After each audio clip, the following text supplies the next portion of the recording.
সূর্যমুখীর দ্বিতীয় তলায় ডক্টর মোহাম্মদ ইউনূসের জন্য কারাগারে রুম প্রস্তুত করা হয়েছিল।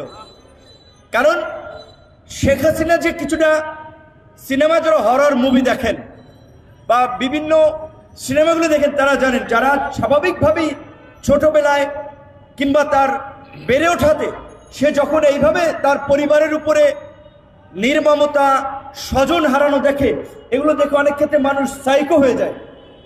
তো আমাদের সাবেক প্রধানমন্ত্রী কিন্তু আনকাইন্ড অফ সাইকো হয়ে গিয়েছিলেন, তার মানসিকতা ওইখানে, যেই কারণে তিনি অন্যদের ব্যথা বেদনা তার উপলব্ধিতে ছিল না।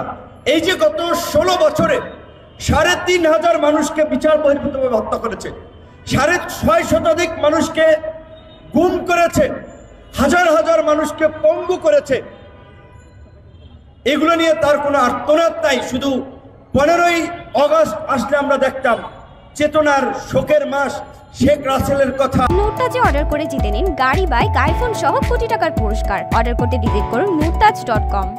অমুকের কথা তমুকের কথা, অবশ্যই 15ই আগস্ট যে ঘটনা ঘটেছে সেটা আমরা সভ্য সমাজের মানুষ সমর্থন করি না, নিন্দা জানাই। কিন্তু এই 16 বছরে শেখ হাসিনা ওই রকমের 15ই আগস্ট অন্তত প্রতিদিন ঘটিয়েছেন, সেগুলো নিয়ে কোনো আক্ষেপ নাই।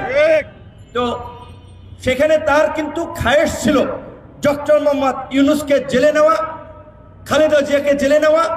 খালেদা জিয়ার মতো একজন সুস্থ সবল মানুষকে তো জেলে নিয়ে আদামরা করে বাইর করেছেন, দেখেছেন। ইউনূস সাহেবকে জেলে নিতে পারলে কি করতেন আল্লাহ জানে, কিন্তু তার জেলে যাওয়া লাগে নাই। অবশ্যই এটা পরিষ্কার যে এই গণ আন্দোলনে নিজেদের ঢোল নিজেরা পিটানো না। আপনারা জানেন, দেখেছেন, এই গত 7-8 বছরে রাজনীতিতে এই কোটা আন্দোলনে সক্রিয় হওয়ার পরে যেই কয়বার ছাত্রলীগের, আওয়ামী লীগের হামলার শিকার হয়েছি, এই উপদেষ্টা পরিষদে এরকম উপদেষ্টা আছে ওই কয়বার আওয়ামী লীগের বিরুদ্ধে বক্তব্য দেয় নাই।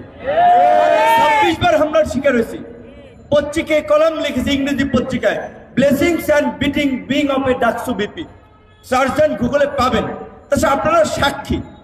তো তারপরেও আমরা টু শব্দ করি নাই। সরকারের প্রতি আস্থা রাখতে চেয়েছি, আস্থা রাখতে চাই, কিন্তু জনগণের পালস তো সরকারকে বুঝতে হবে।